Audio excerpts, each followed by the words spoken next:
नमस्कार दोस्तों, GT log podcast में एक बार फिर आप सब लोगों का स्वागत है। आज का हमारा टॉपिक बहुत ही इम्पोर्टेंट है। हम लोग carbon disclosure, ESG and air pollution पे बात करने वाले हैं और हमारे बीच हमारे गेस्ट हैं प्रार्थना Bora ji. Prarthana, you have a great name. Thank you. And हमारे पॉडकास्ट में हमारे को-होस्ट हैं Sandeep Narang sir. Sir, thank you so much for being with us and you have been very kind. जब भी इस तरह के सब्जेक्ट्स होते हैं, you have always accepted our invitation.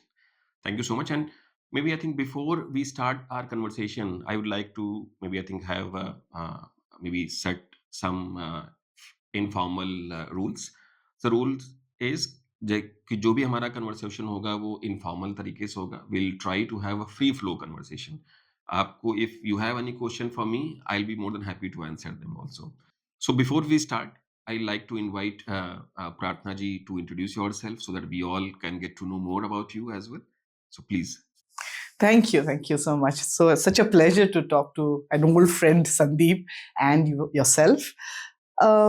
So my introduction, after having been in environmental space for now almost 30 years, I like to call myself a traditional environmentalist who started a career in environment when actually nobody was really thinking about it as a career. So, I mean, this is something that other people have pointed out to me that maybe you chose at a time when no one was thinking about environment. So, I mean, jokingly, a lot of my school friends also say you were a type of visionary, which I like to think right now.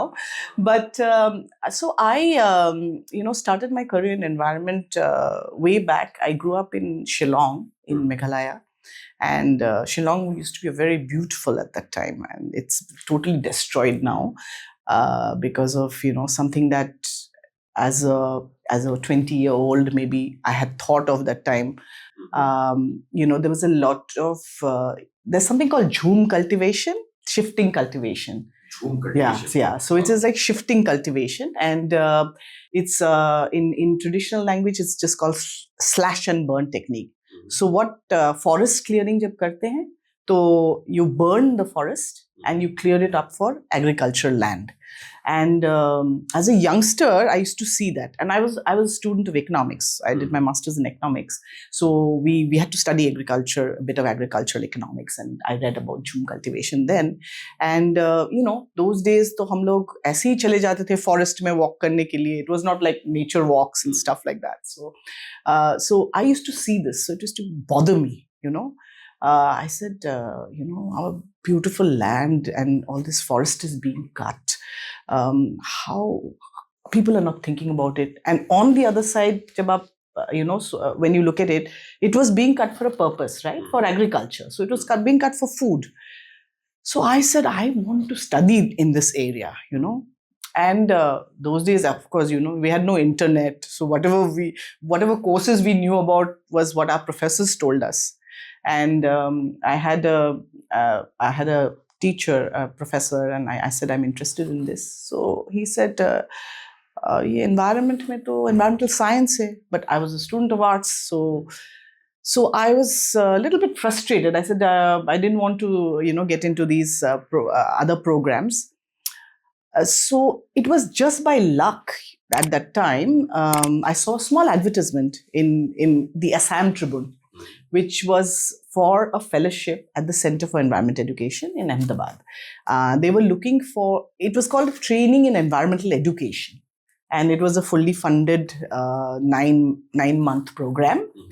And like a fellowship. So they were funding everything. And और ये कब की बात है? ये 1994. So this was in 1994. So your Training in Environmental Education program was looking for people, and they were specifically looking for someone from the Northeast because उनके जो पहले batches थे उसमें Northeast they didn't have anybody from the Northeast. So they were particularly looking for people from the Northeast. And I liked the philosophy of the program was that they would train people from that location to go back and work in that location.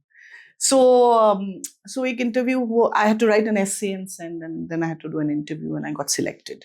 So that was the beginning of my journey in environment. I moved to Center for Environment Education. I completed this training, and then I started working in the field of environment, 1996 onwards. So I spent my initial years a lot with the Center for Environmental Education, doing a lot of environmental education work. उस time तो awareness education he was important, ज़्यादा important थी, and people were still understanding environment, so communication भी बहुत important होती थी. The reason why I told you this history is my background is actually environmental education, communication. So whatever area that I have been in my life in terms of institutions, I've tried to emphasize simplification of complex environmental concepts and making it more understandable for stakeholders and for people, so that we are able to understand why we are working for the environment. It's not just about what we are doing, but also why we are doing. So I spent about, I worked in the Center for Environmental Education for almost 15 years in 3 locations. I've worked in Gujarat, and then I worked in the Northeast. I worked in Tripura for 3 years in biodiversity conservation, and then I moved to Delhi, where I was the head of their policy wing. So I worked, so CE was Center for Excellence under the Ministry of Environment.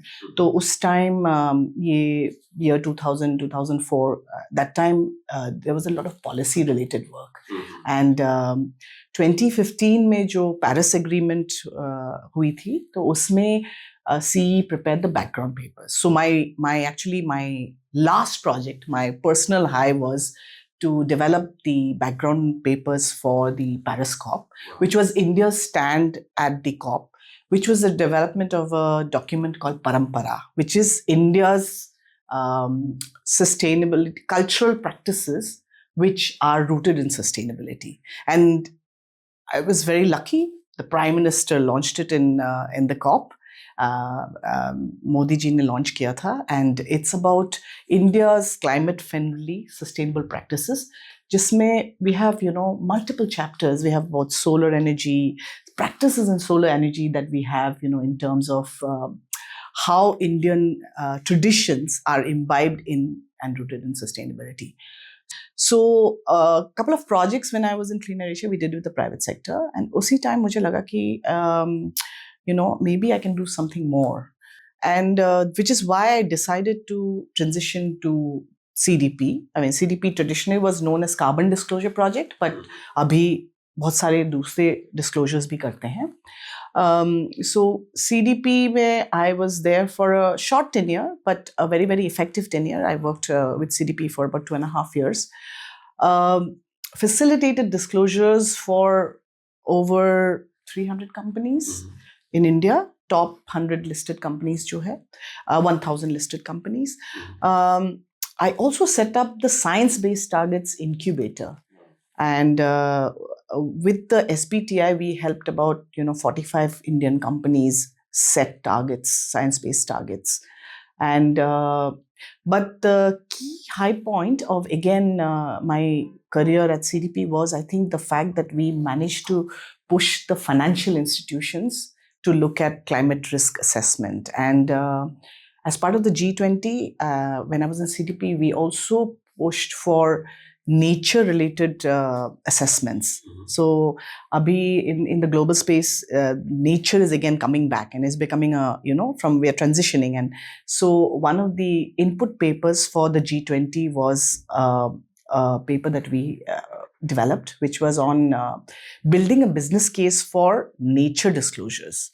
So, I'm now part of a startup. It's a slightly big startup, Momentum India. We work in India. We also work in the UAE and to a little bit in the UK. So Momentum is primarily is an EHS company.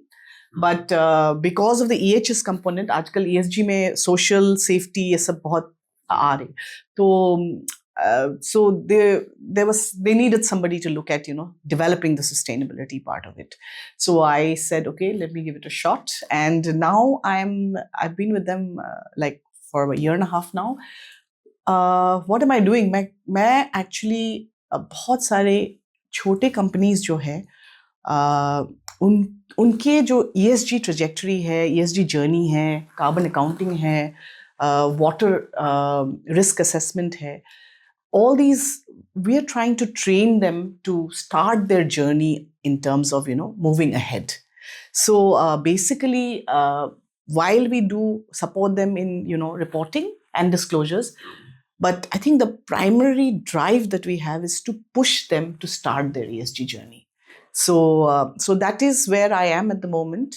Yeah, so that's a very long introduction to Pratna comes from. Well, this is how the Hmm. things were coming into my mind. I'm Hmm. putting it straight away to Pratna. You come from Northeast, okay? I was also born in Eastern India, and we are as we grow up in that area in Eastern India, Northeast, we are climate stressed, not because of climate change. We see हम बहुत cyclones देखते हैं, बहुत extreme climate events देखते हैं. Hmm. And look at the landscape of think tanks. Hmm. Pratna headed 3 of them. Hmm. Lots of people from Eastern India are heading CSC, CEW, and look at the names who have come from the Eastern India. Totally agree. So I want to ask you, is there a connect? Because you have seen so much of, or you are too sensitive towards environment, because environment teaches you as you grow up in that part of India. India is a big country. India is a big country. So why people from Eastern India are more conscious? Somehow I feel कि आप लोग क्यों इतना ज़्यादा sensitive, या कैसे eastern India से ही लोग थिंक टैंक्स में क्यों I ऊपर must आते say, हैं? very interesting angle. Yeah, Quite a good I didn't realize this. We should have an Eastern India group. No, so I don't know. I want to speak for other people, but I think having grown up in an area where you have seen nature very close, and I feel that today there's a disconnect between the nature and you. You read about nature, you talk about nature, you go for curated nature tours. I think it does make a difference because you are associated with the land very closely. Obviously, if you see children who grow up in Delhi would be more interested in urban issues because they grew up in that, right? So you look at a city from that perspective, that is your priority. Traffic is your priority. So I think at somewhere it does make a difference where you grow up and what kind of a natural ecosystem that you grow up in. It's a very natural thing, even in the physical make. I mean, like your food habits are based on your ecosystem. So we are actually very influenced by ecosystem. And when I say ecosystem, it doesn't have to be a natural ecosystem. It can be an urban ecosystem. What you see is probably what you do. But I don't know about the leadership part of it. I think ये भी हो सकता है कि हम लोग बहुत सालों से इस एरिया में हैं, इसीलिए हमने and we have stuck to it because अगर आप देखिए that there are very few people who are in environment today because they started their career in environment. So you'll have to look at it from that perspective, because today you also see leadership. You have financial institution heads who are taking over environmental leadership positions.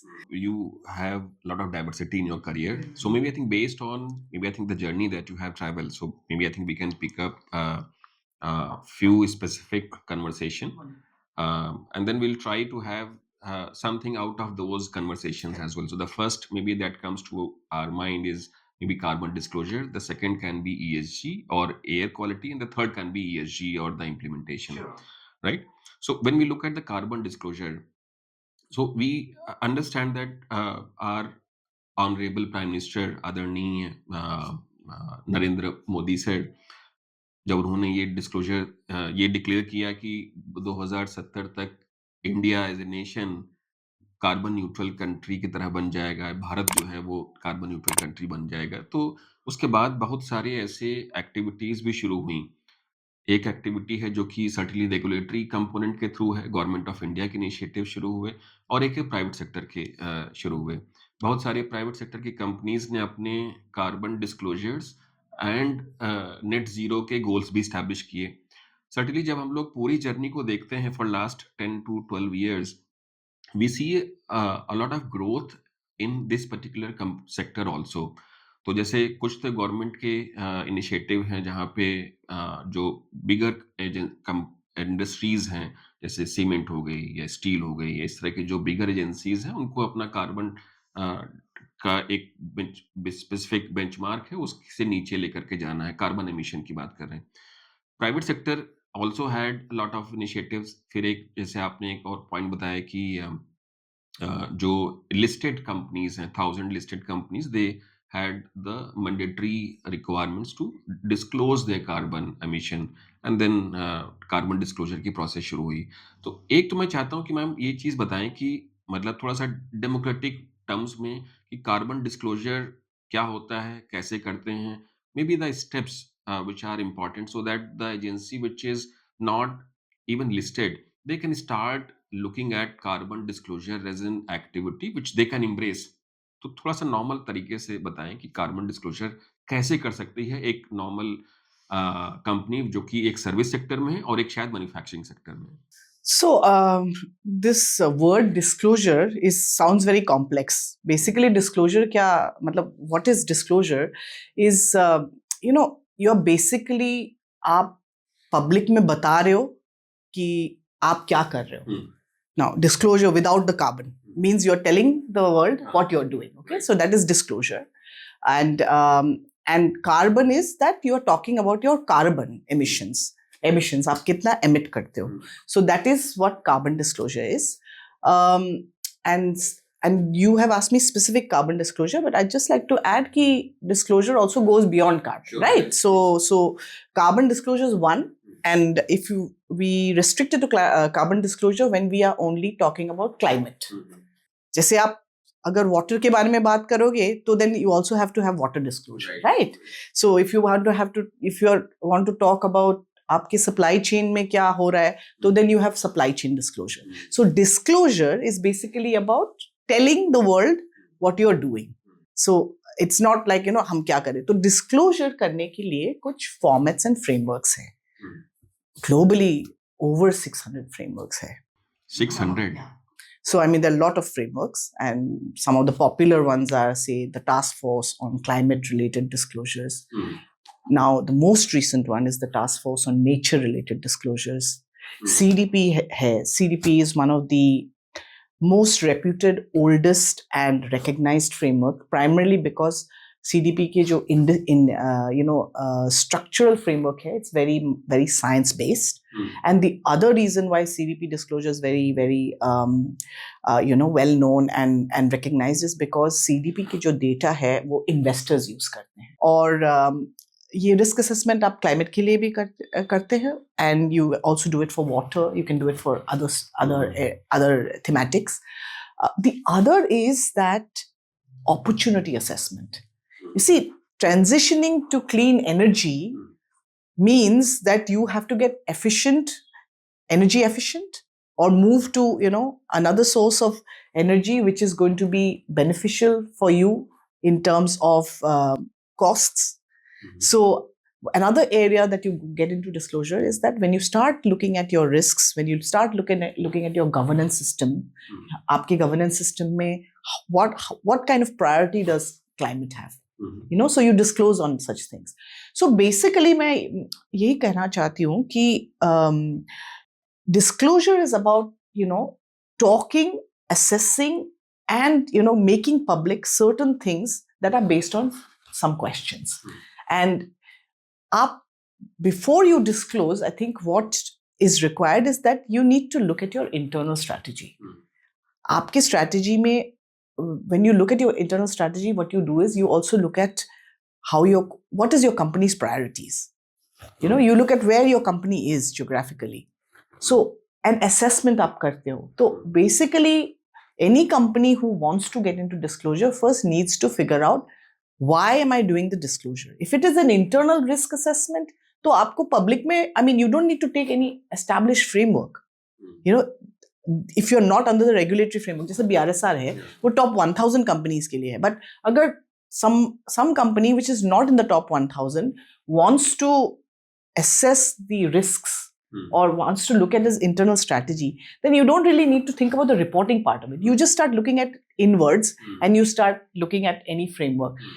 That's a fundamentally correct. Let's say you mentioned the external requirement. For example, Europe has posed CBAM, carbon border adjustment mechanism, and then a lot of companies which started looking it not from the regulatory requirement from the domestic market, but from the international market particularly. क्योंकि वो उनका business है तो उनके लिए तो वो this is more like इधर यू डू इट और you just let the shop shut तो उनके लिए वो requirement out of the business की तरह ही है बिल्कुल ठीक है बट और एक चैलेंज है, I just wanted to tell you here is that ये जो फ्रेमवर्क्स है ना, दे वेरी कॉम्प्लेक्स एंड अगर आप देखो the companies that are actually either exporting or sending products out of the country are, I mean, they may be big in size, but in terms of in terms of say the whether they're listed or not listed, I think in terms of capacity, they still have a long way to go because their understanding of climate, environmental issues is not at the level as the top 200. So these frameworks are also very complex. They ask for a lot of scientific assessments. So I think if one doesn't look at the internal processes or start from scratch, it becomes very difficult. जैसे कुछ companies आते हैं हमारे पास बोलते कि ma'am हमें SBTI करना है. नाउ SBTI आपको करना है तो आपको स्टार्ट करना पड़ेगा with scope 1, scope 2 accounting, internal energy accounting, energy आप कहाँ से लेते हो उसका accounting, and then you have to go to scope 3 which is beyond operation, which could be your transportation where your products, goods and services जो आप transport करते हो उसका जो emissions होता है. So we advise that you forget about the science based targets at the moment. You start first आपकी जो internal energy consumption है उसका आप accounting process start कीजिए. बहुत सारी चीज होता था, I mean in terms of restrictions. What we haven't done is we have not done scientific assessments, we have not recorded or we have not documented that in a systematic manner, and because we are not able to gauge हमें क्या करना चाहिए क्या नहीं करना चाहिए. So I think it's coming back, जैसे आपने मुझे पूछा how does a company start the journey. I think we have to start with baby steps. We have to first do your internal accounting, and what we suggest is आप एक company का carbon footprint report बना दीजिए. तो carbon footprint report में आप internal जो energy consumption है, you have a process for kind of estimating it, so you do that, and then after that, once you do that, then we can think about your reduction journey.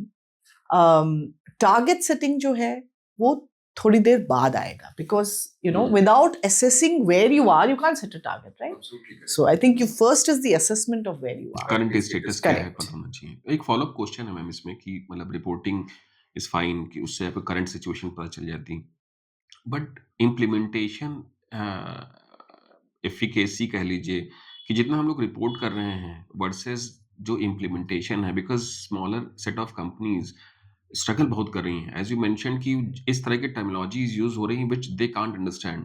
They have to hire the external consultant, और फिर वो external consultant जो वो processes समझने में भी time लगता है.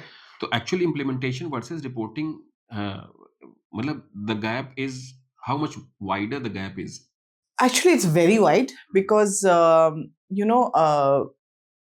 see, India is always a big country, right? You have many different Indias. You have top level companies, and I can actually name, today Mahindra is one of them.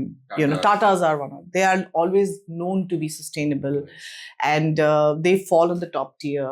They have technical teams, sustainability teams, probably bigger than a consulting organization, smaller consulting organizations, and they're led by very very smart people who know and are trained on sustainability. So I think for companies like that, it's much easier, if you look at it, because they have the capacity. Now the challenge for the country is that is not the whole of India, right?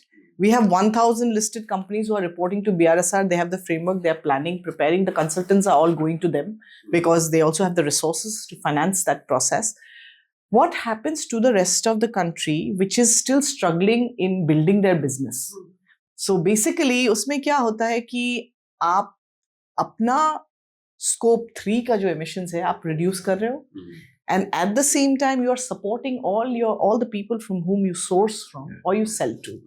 So I think without that kind of a private sector engagement, only consulting or only policy is not going to help, because कहीं ना कहीं किसी को responsibility तो लेना ही पड़ेगा.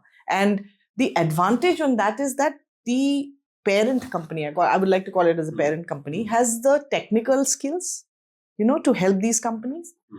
It has a win-win benefit also, economic benefit, right? आप अपना scope 3 आप reduce कर रहे हो.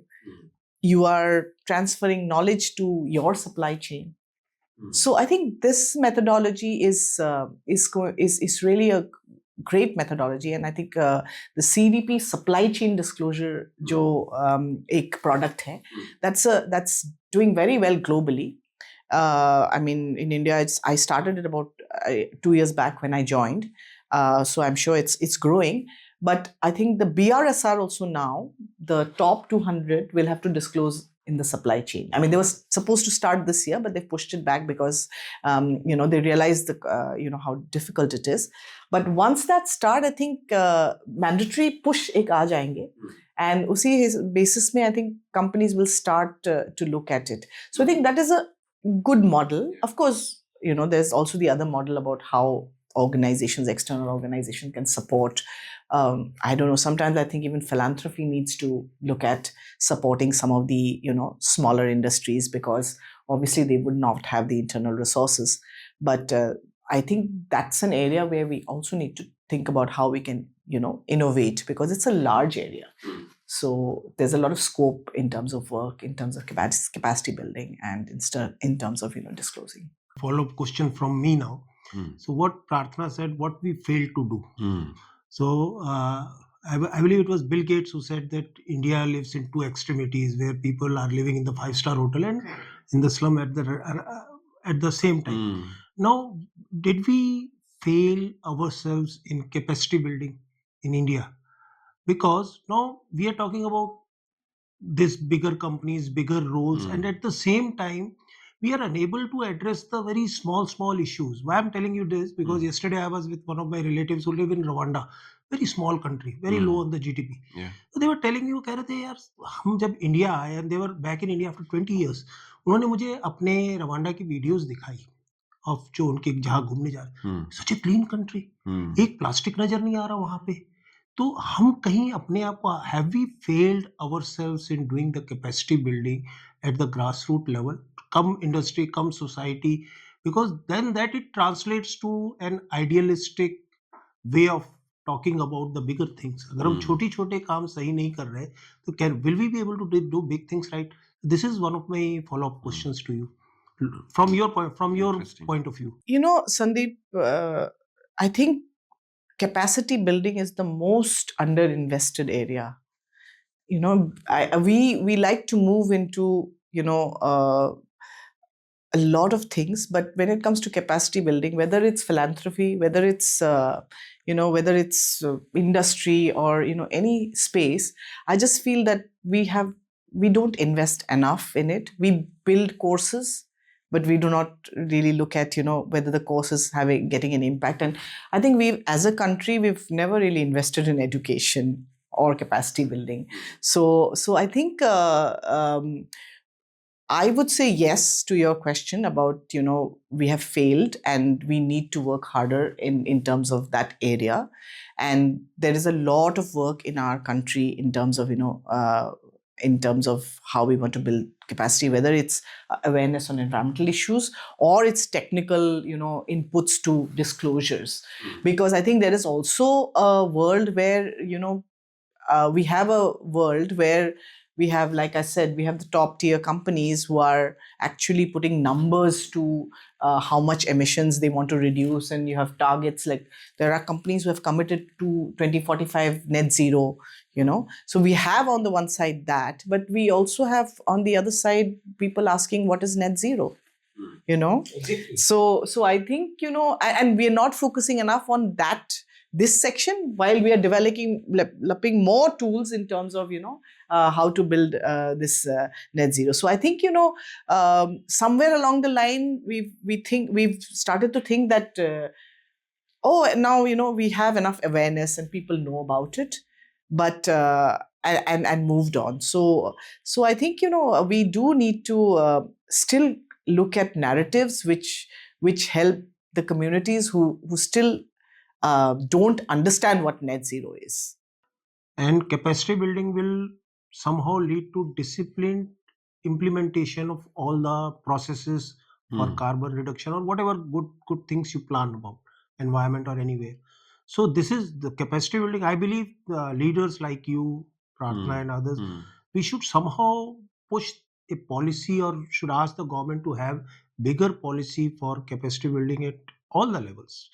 And the biggest thing, Hmm. biggest targeted audiences should be the students in the colleges, schools, and universities, right? Hmm. Hmm. Uh, इसमें who मेरा will be एक living the follow up life in question है 2000. इसमें है कि capacity building generally क्या है कि it is a costly affair also, है ना? मतलब वी अंडरस्टैंड इट दैट कि हम सब कुछ जो है वो एजुकेशन करिकुलम का हिस्सा बना देंगे और कैपेसिटी बिल्ड हो जाएगी।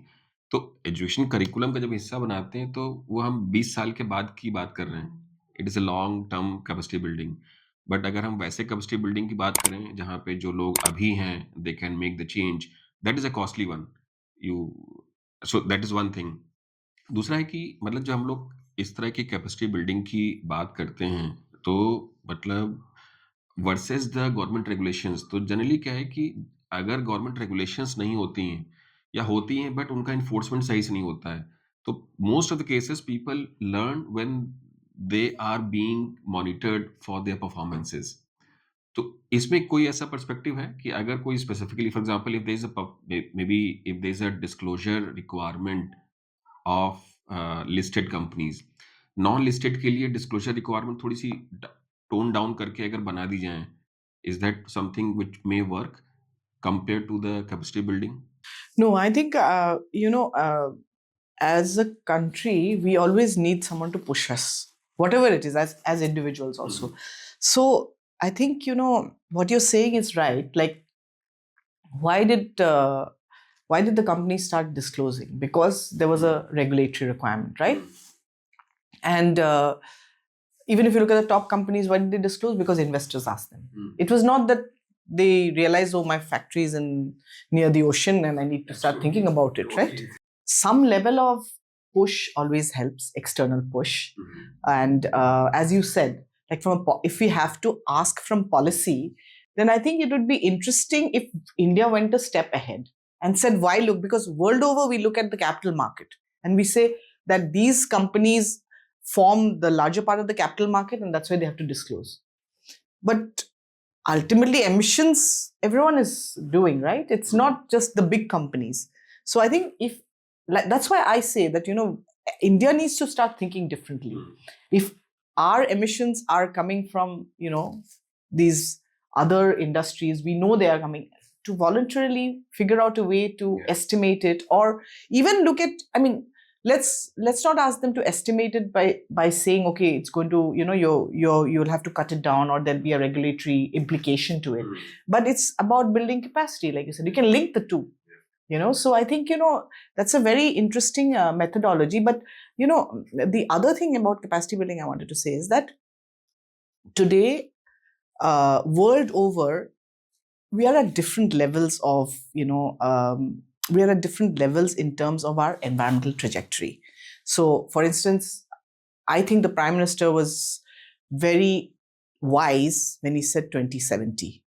I think he estimated it very, very rationally. People used to say, oh, it's too long and, everyone's going to die by then and stuff like that. That's why I said, we set a target which was like realistic, but we've started our journey. So I think even in our capacity building, in our tools, we need, national thought processes. We need national thinking, which is why I feel even in terms of capacity building, it's very important that we also transition, to having courses which are local, which look at local trajectories. Today, let me use the example of the science-based targets. Now, the science-based targets is a tool.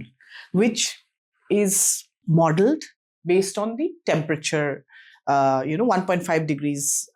So if you have to keep the world in the temperature down to 1.5 degrees or less than 2 degrees, then how would you frame your net zero journey? How much emissions you need to reduce?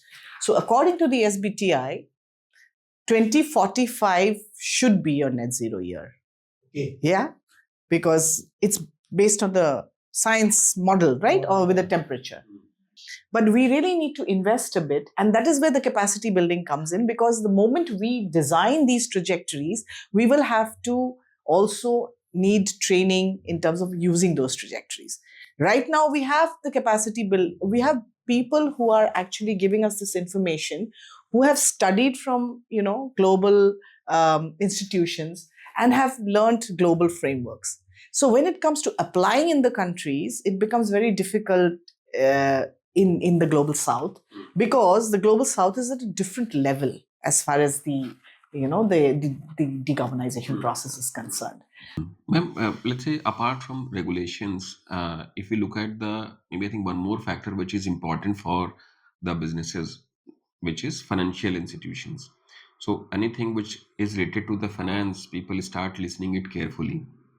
So for example कोई भी जैसे supply chain के लिए जो पैसा raise करती हैं छोटी कंपनीज या बड़ी कंपनीज, या कैश फ्लो मेंटेनेंस के लिए पैसा रेज करती हैं, अगर जो पैसा मे बी इंस्टीट्यूशनल सेक्टर से या फाइनेंशियल इंस्टीट्यूशन से आ रहा है, what is your perspective? How easy or difficult it is to link with the carbon disclosure component? India has actually taken a very revolutionary step. The Reserve Bank of India has introduced a climate risk assessment paper. And I think that would be effective 2026, where all the banks have to, kind of do a climate risk assessment of their financial, disbursements. Wow. So many banks have already started, because, they have to be prepared for the implementation. And so that requires you to do like a scenario analysis, right? You look at where you're doing the loans and kind of assessing how that loan is going to impact. And so I think, the process has started. Like globally, there were always some rules and regulations for financial institutions, but India, that way, I think, we have just, and the climate risk assessment paper is based on our Indian, situation. But the financial institution is also about, you give the money to someone and you'll have to estimate the emissions of that someone, right? So sometimes that is the most complex area. And that is probably where the challenge is and where financial institutions are struggling. They say, when you're asking me, it's very easy for a financial institution to estimate the internal emissions, because it's just a building, and it's the easiest. But the finance emissions, that's is about actually where they have finance. So that is the complex part, and I think that's why RBI has given this time frame, because they're hoping to understand how banks are going to do it. So 2026 से वो start होगा. हाँ. Very nice. Okay. So coming to the next part, air pollution. आपका तो favorite subject है sir. Favorite नहीं है, सबका favorite है. Can you live without air for 7 minutes? Absolutely not. And this is also highly underrated commodity, which nobody talks about. And having lived in Delhi, I can see that my resistance to to recovering from a cold or a chest infection has become weaker, longer. How do you see for last it's 6 years now, 2018 NCAP started. How do you see this journey of NCAP and the various other things through your lens? You'd love to listen it from the expert yourself. So, Sandeep, I said, I used to say this 7-8 years back when I was working on air pollution, and I said now that, air pollution is very complex, because it's a lot of chemistry, and we were just talking about that, and if we do not have a very strong intent that we want to reduce from this to this and follow through on that, I think we'll always have this problem. And I have seen that we have the same conversation every November. We've been having it every November. And the moment the air gets a little bit better, we forget about it. That will not sort out the air pollution, whether you have an N cap or you have a G cap or I don't know what cap. But I think air pollution needs very consistent effort. It needs implementation of regulatory matter in a very consistent manner. So we have to be very clear that we want to reduce this much, and somebody has to be held responsible if it doesn't happen. But today, I mean, you have an NCAP. Are the authorities really responsible in the sense that have we told them that if you do not reduce it to this much, what happens? I think everywhere, whether it's carbon or it's air, unless we make someone responsible, we will not be able to solve the problem because ultimately it's like we have really gone beyond repair now as far as a city like Delhi is concerned, and now we are going beyond Delhi. But I'm not saying nothing has happened. In the last 7 years, things have happened. We have talked about transboundary air pollution. We have something like the GRAP. So I'm not saying nothing has happened, but we need to definitely look at a model which is focused and which we have, a particular person or a body responsible, and the targets, if not set, then we also need to have some consequences. So it's a question very rightfully asked, but the answer is very blurred because now we are coming to we talked about air. Okay, there are many things happening. Nobody is taking responsibility for Gazipur or Mukarba Chowk, Mount. So there are many things in this field which are going unanswered. So I do lots of capacity building with students also. We keep on going to colleges, talk to students. Recently, in the month of January during Harit Prem Bharat Mahotsav, so I was addressing students of Lady Irwin College. So I asked the students, so coming month are the elections. We just voted in Delhi. As you 18-year to 20-year voter for the first time, has anyone in this mind that we will vote for the party who will give simply clean air? Is this our demand? So we are not demanding clean air. It has to be demanded. And we are not a communist country where process like discipline, like the China Blue Sky program of Beijing can come in and clean Delhi in 5 years.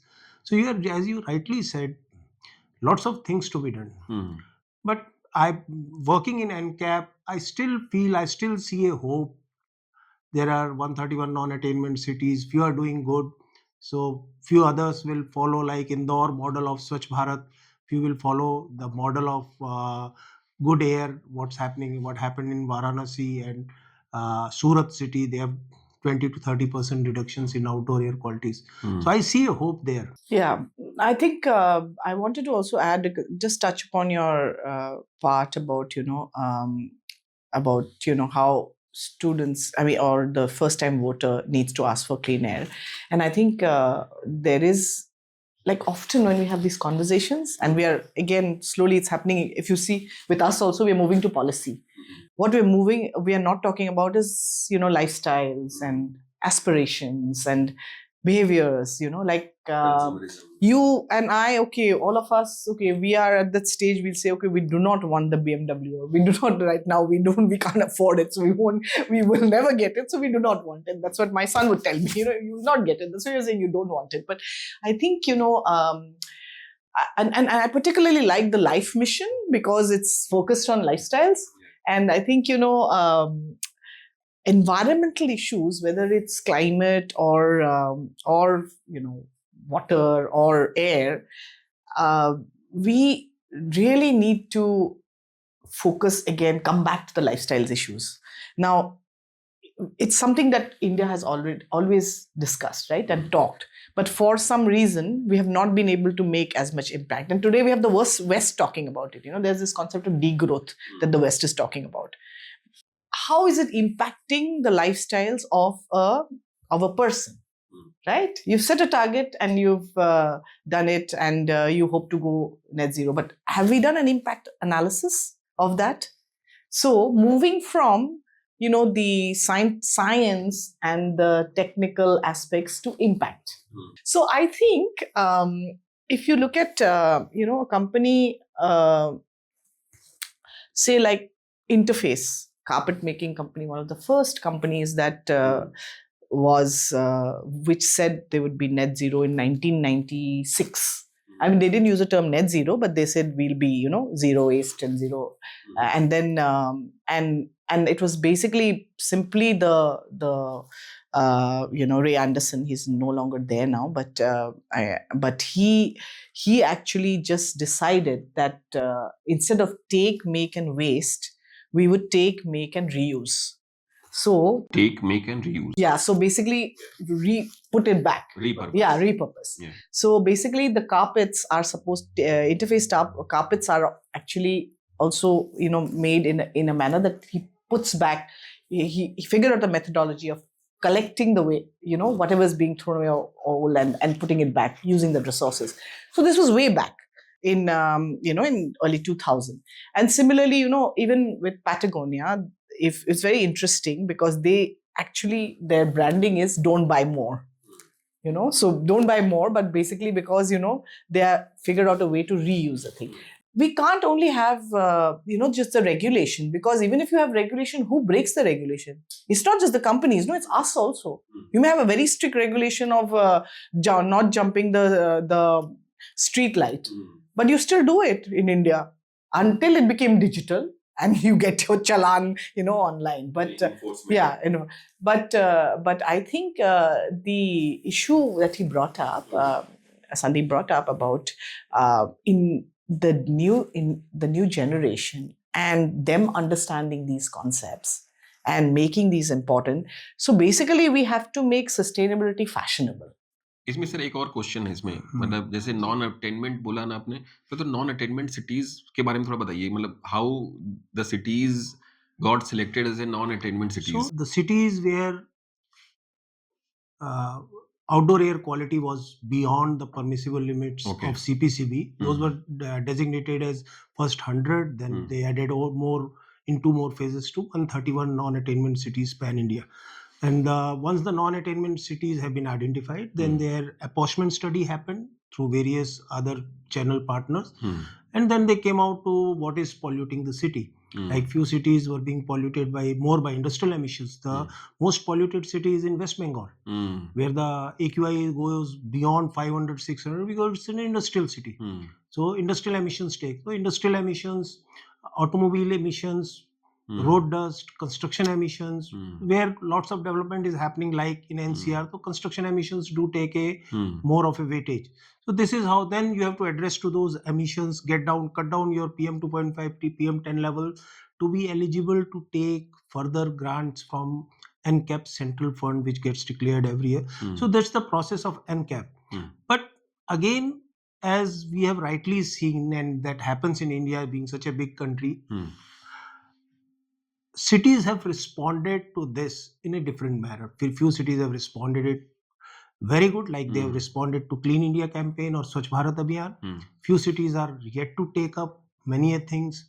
We are not able to have monitoring stations pan India the way we wish to have. Prarthana will agree with it that few cities have lots of monitoring stations and few pollutant cities. So there's lots of work to be done. But if we have to see how to get the desired results, we are here. We can't keep on talking. You can't keep on talking about the problem only as a responsible citizen or responsible technocrats. We will say responsible people who are right on this in map of India talking about this, like Prarthana or I do talk about air quality in construction. So I believe, if I have to put down a line to it, empowering youth with the knowledge to be able to say no to Hmm. what's not sustainable. That's the only solution for bad air, 1.5 or pump. Unless and until we empower the end user, youth or citizen, we are unable to empower them with either the knowledge. If you have a knowledge, Hmm. then you even if you don't have the finances, you will go and do that. Hmm. So that disciplined implementation will only come when everyone is empowered with the knowledge. Everyone knows कि नहीं plastic use नहीं करना, तो सब छोड़ देंगे plastic use करना. सबको पता लगेगा कि नहीं, how can our participation go towards cleaning of the air. Hmm. So we will go and do that. So this empowerment has to go to Okay. 1 to 100. That's how I feel working in this space for last many years. Hmm. And coming to the other question or other point of discussion, so 2-3 perspective जो मुझे अभी समझ में आ रहे हैं. जैसे एक आपने मैम बताया कि जो सस्टेनेबिलिटी फैशन या सस्टेनेबिलिटी को हम अगर फैशन से कोरिलेट करना शुरू करें so that youth by and large they can correlate it better. है भी ऐसा जेंजी के लिए what is going on they have. आप देखिए कि even the social media platform they are differently behaving to them. तो they are pretty much like on the Instagram rather than on the maybe other platforms. तो इसका मतलब है कि the behaviour pattern is different. तो अगर fashionable बना सकें. दूसरा आपने बताया कि एजुकेशन करिकुलम में जो सिलेक्शन ऑफ द कोर्सेज हैं उसके लिए एनवायरमेंटल चॉइस जो है बहुत ही कम है. उसका रीजन भी है कि शायद उसके लिए सबको लगता है कि जो ऑप्शंस या अपॉर्चुनिटीज हैं वो बहुत कम है. ऐसा ही है मुझे लगता है. नहीं, but one more interesting option that you have mentioned कि जैसे बीजिंग में जो लेट्स से मेयर का जो रिन्यूमरेशन था वो उससे लिंक था. तो मतलब can't we have the top down approach also in such cities which are listed. Like you said, we are not a communist country. So, No, it is but not. I'm saying this is Not, an not the example.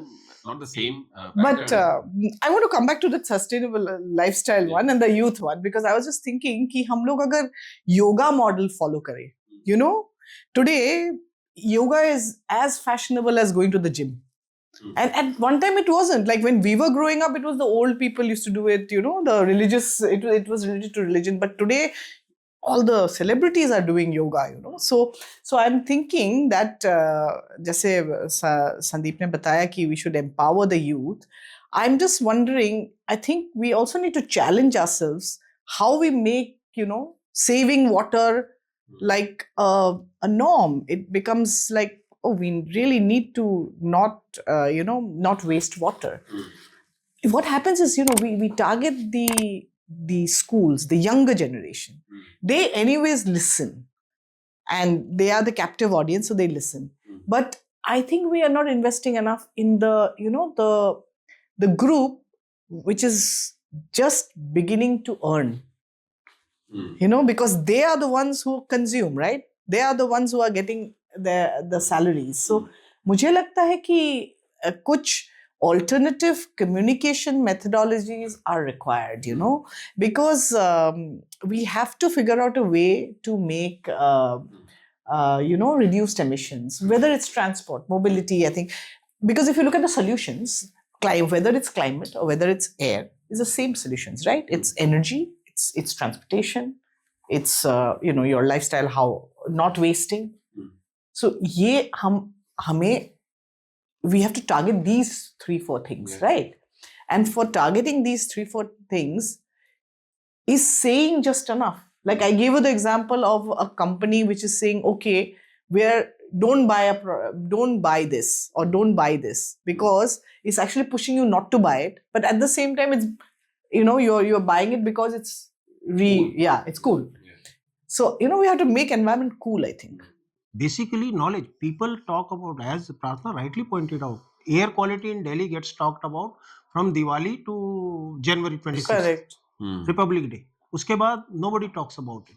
हाँ, जो citizen engagement है, that I think you're right. I mean, I think it's reduced over the years.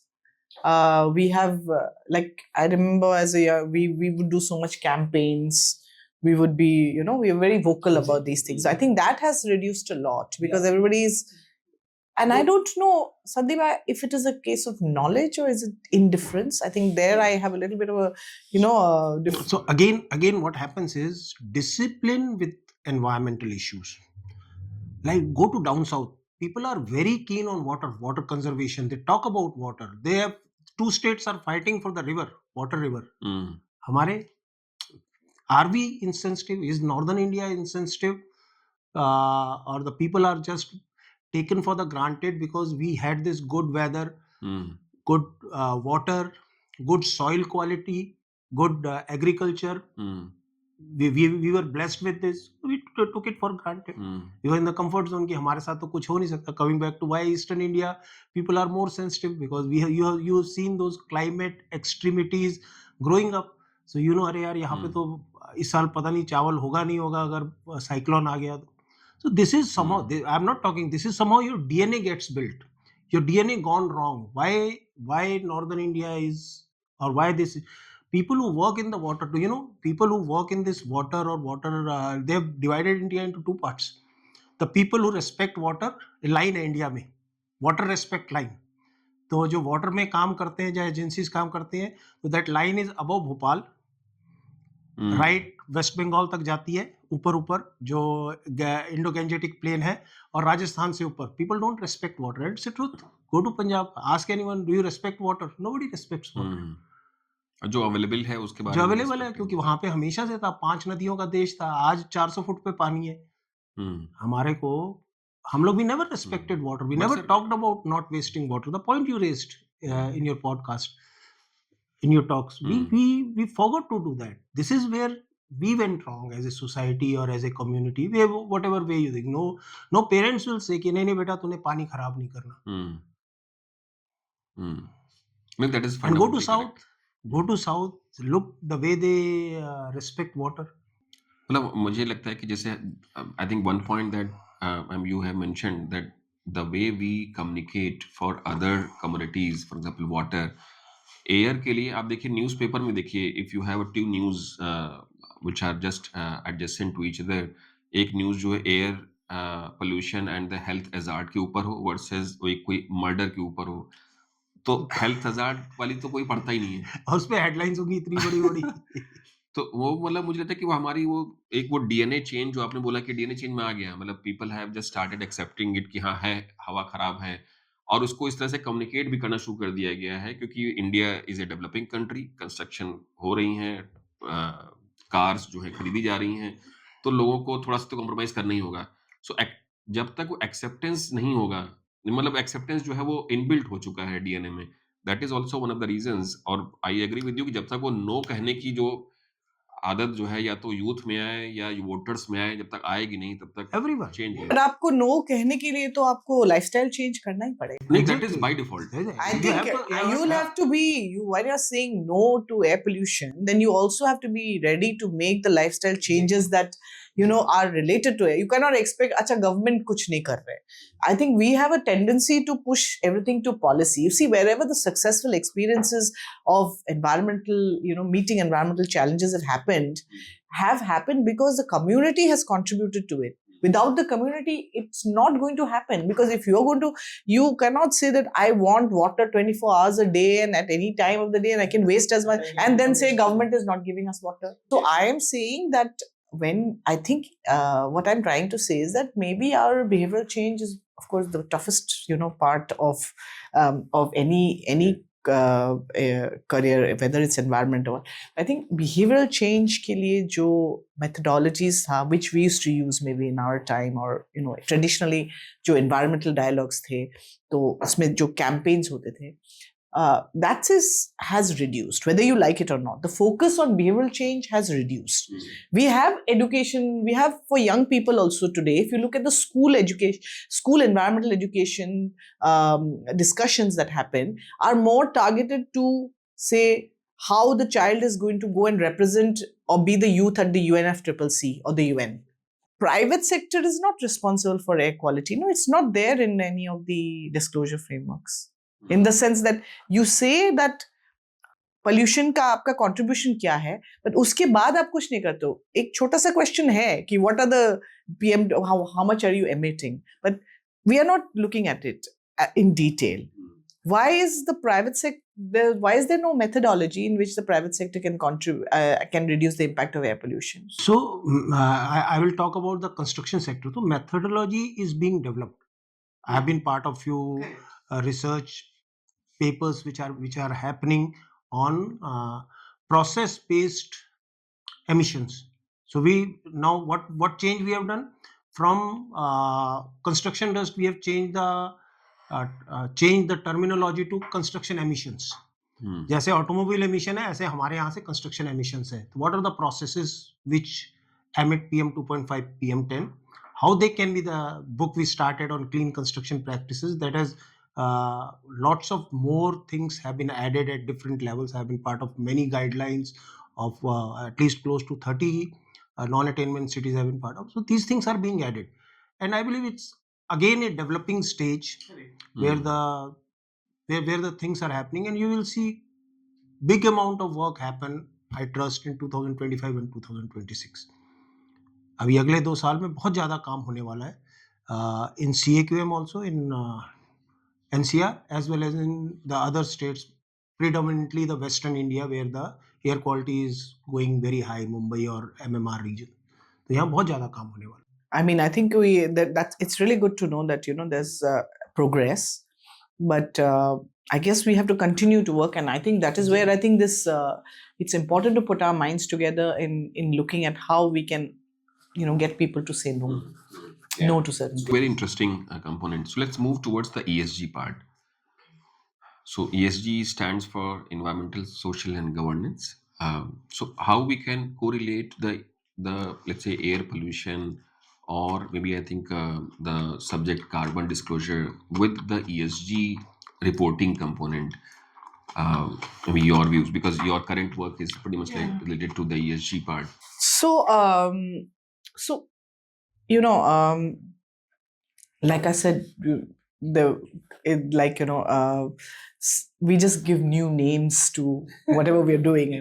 There was something we used to do earlier. I mean, when I was in my early years of environmental work, we used to talk about sustainable production, sustainable consumption. To talk about gender equality, women empowerment within the space. And today we've got a name now, ESG, environmental social governance. So it's not like we didn't talk about private sector, sustainability production and production earlier. It's just that we have a nice name that we can use. But I think where it has changed is that ESG is about defined matrices. Like if you want to work in this particular area, you have some defined sections based on which you can measure.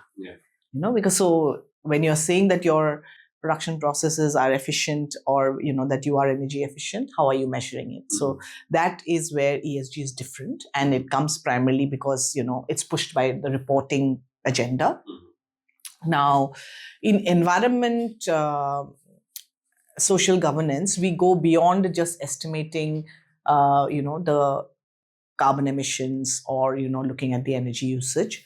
We go into aspects like governance in terms of how important is the issue of environment and the social issues that come within it to the governance, for instance. So you have to report at how many levels are you discussing these issues, how seriously is risk assessment being taken. So there's a governance section. There is also, like I mentioned earlier, the whole issue of risk.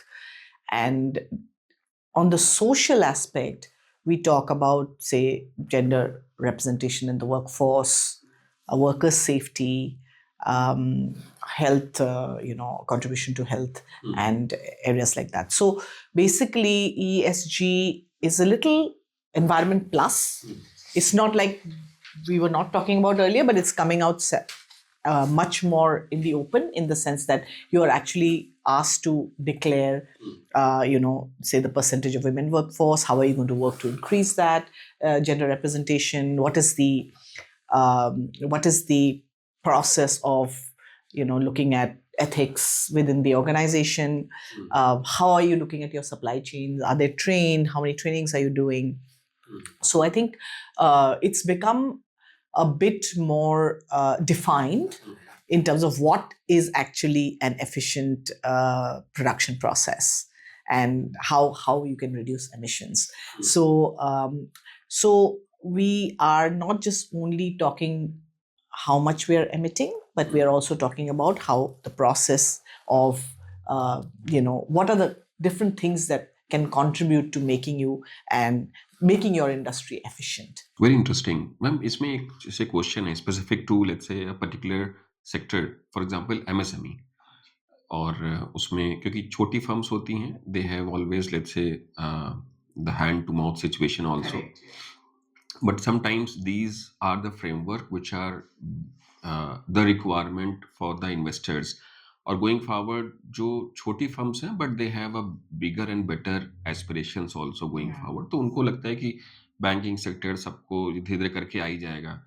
और अगर कोई MSME ऐसा भी है जहाँ पे second generation ने भी उस एमएसएमई को ज्वाइन किया है, वहाँ पे लोगों को लगता है कि ये सब चीज़ें बेहतर हैं because someone in the family has gone out, studied and come back and joined the business. तो मुझे लगता है कि वो भी एक प्लस पॉइंट माना जाता है। तो मतलब from the ESG perspective, what may be the best fit for the MSME? Which framework would be the best fit for the MSME?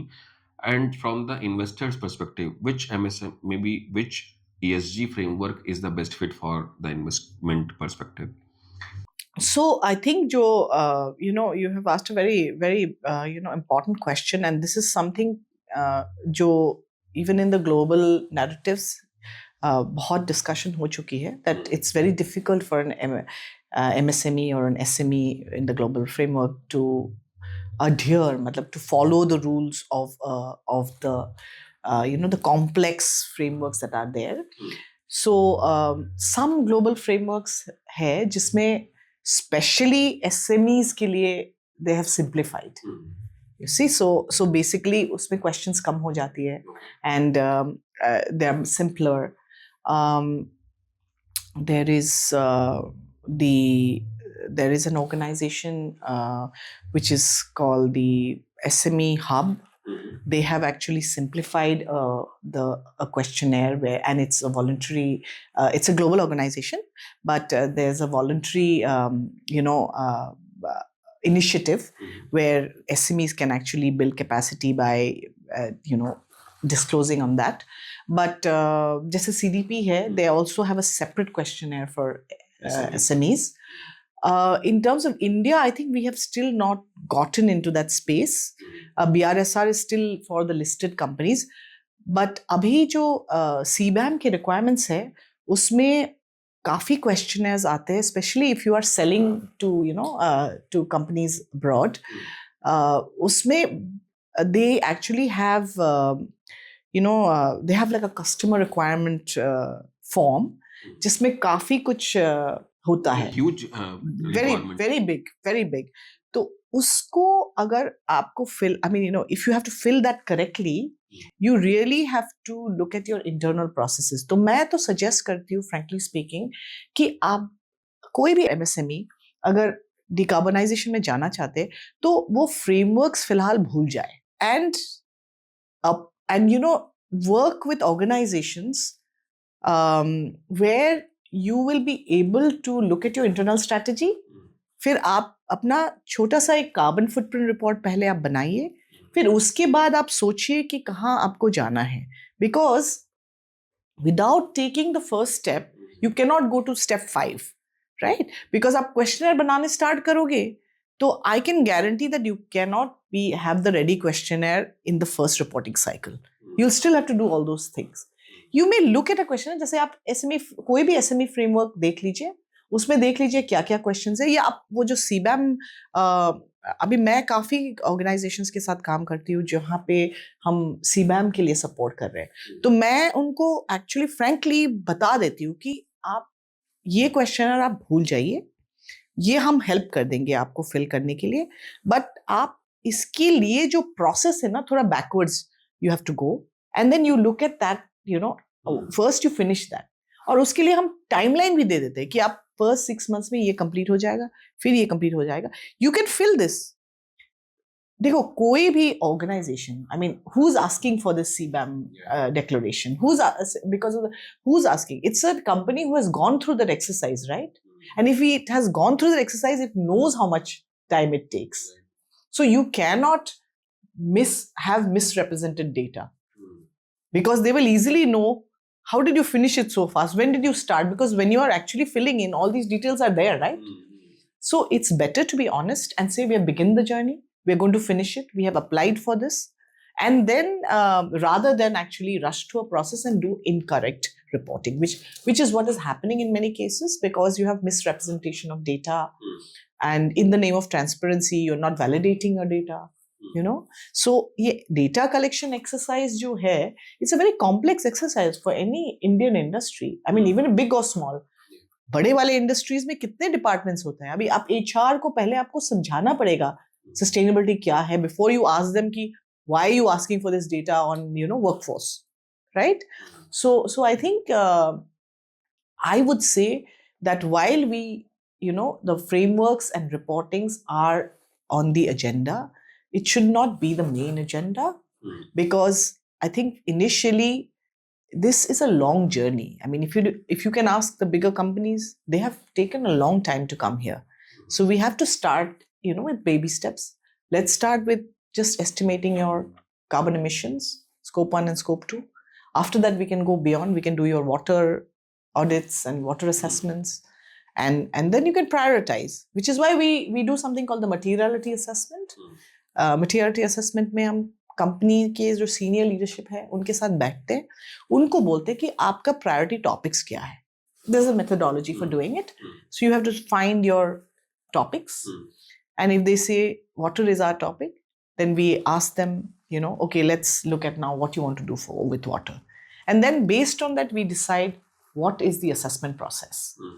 So I think it's very important to realize that reporting is for the external world. You should actually look at estimation and assessments because you want to look internally and you want to make your company more sustainable. Wonderful. इसमें जैसे reporting क्या है, मैं एक अब domestic ना होकर के मुझे लगता है कि एक इंटरनेशनल रिक्वायरमेंट्स ही हो गई हैं. हर एक कंट्री में ये सब चीज़ें अलग हैं और उस तरह से रिक्वायरमेंट्स बढ़ती जा रही हैं. इसके साथ साथ you also mentioned miss representation of the data, which is let's say greenwashing as a term जो हम लोग यूज करते हैं sometimes. तो मतलब how much the issue is in terms of domestic market versus the international market. What is your perspective? कितना मतलब how grave the issue is? I mean, before I get into greenwashing, I want to tell you a very interesting, interesting piece of information, little story. So I work with a team of very committed and dedicated youngsters, and they're very data conscious, बहुत data conscious है. तो मेरी जो technical lead है, वो हर data point देखते हैं. समझो मैं scold वैसे कब तक तुम इतना check करोगे, right? तो sometimes you see even if you put in the wrong unit, then the whole calculation goes wrong, right? So today we are trying to solve that with technology. So that is the reason why you have a lot of technical platforms and you have AI and things like that. But ultimately आपको first level collection में तो facilitate करना ही पड़ेगा ना process. आपको training तो करना ही पड़ेगा नीचे, at the plant level जाके कि आप क्या data मांग रहे हो.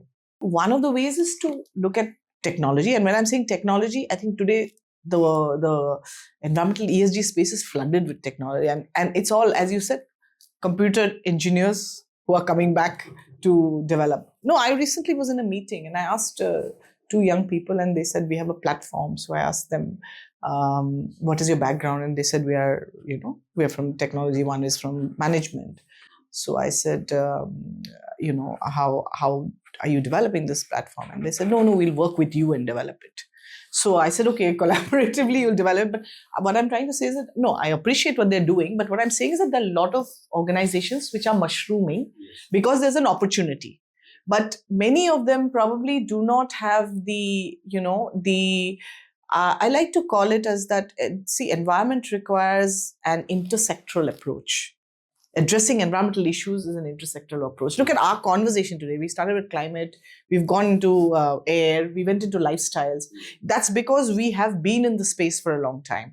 If you have a typical climate conversation, we would have just restricted to carbon emissions. कैसे होता है? एक आप questionnaire मुझे दे देते और मुझे आपको समझाना पड़ता है कि ये data कैसे हम generate करेंगे, which is required. But I feel that if you are into a space like where you want to collect data, I think you also have to understand who you are collecting the data from. Yeah. You see, so if you are going to go and tell somebody कि मुझे energy data चाहिए, and you're talking to, not the manufacturing guys, but, maybe one of the legal guys, or maybe the finance people, you also have to tell them why you are doing it, right? And there you need to approach it from a very business perspective. So the whole issue is that how do we bring all these aspects together if you want to really collect the right kind of data? And अगर transparency की बात आप कर रहे हो तो there is a third party assurance, और ये सब आजकल they have started bringing in methodologies to ensure that there is a good Yeah. mix of data, Validation. validation and all. But I want to come back again to what Sandeep ji said, because why is greenwashing happening? Is because you're allowing a company to greenwash you, right? So I think the moment you understand that, then it becomes more difficult, because it's not only about just telling a company or using a regulatory push and don't green, or how much will you do that? But there are examples of how, because people are conscious and aware, and they have managed to say that this is not happening. So I think ultimately it goes back to how much you allow a company to greenwash you. So we do few rapid fire questions. Oh, I hope they're not very tough. No, they're very easy one. So tell us about one sustainability habit you personally follow every day. Oh, I use the bucket and the mug I've never used a shower in my life. I still don't use a shower. And it's a very traditional habit that I've followed. A book or documentary on climate change that inspired you, and you will tell to our listeners also about that. I think The Weathermakers. Weathermakers is by Tim Flannery. It is one of the books that was written, I think, around year 2000. It's one of the first which talks about climate change in a very simplified manner. I think I learned about climate change from that book, because that is when I transitioned from conservation to climate. And what I like about Weathermakers is that it's very, you can relate to what is being said. So very solution focused. And your favorite example of a company truly leading in sustainability? Interface. I think because Interface started in 1994. Ray Anderson was one of the first private sector, leaders who, he used to be probably the only private sector person in a forum of environmentalists. And there was no tools at that time. So I think Interface was a company that I really follow. And I think that is truly the company that set an example for, net zero. If God grants you a wish for a dinner conversation with environmental leader, present or past, who will that environmental leader you would love to go and talk to? I've been very lucky. I have had dinners with many of the people that I admire. One word to describe the future of sustainability in India?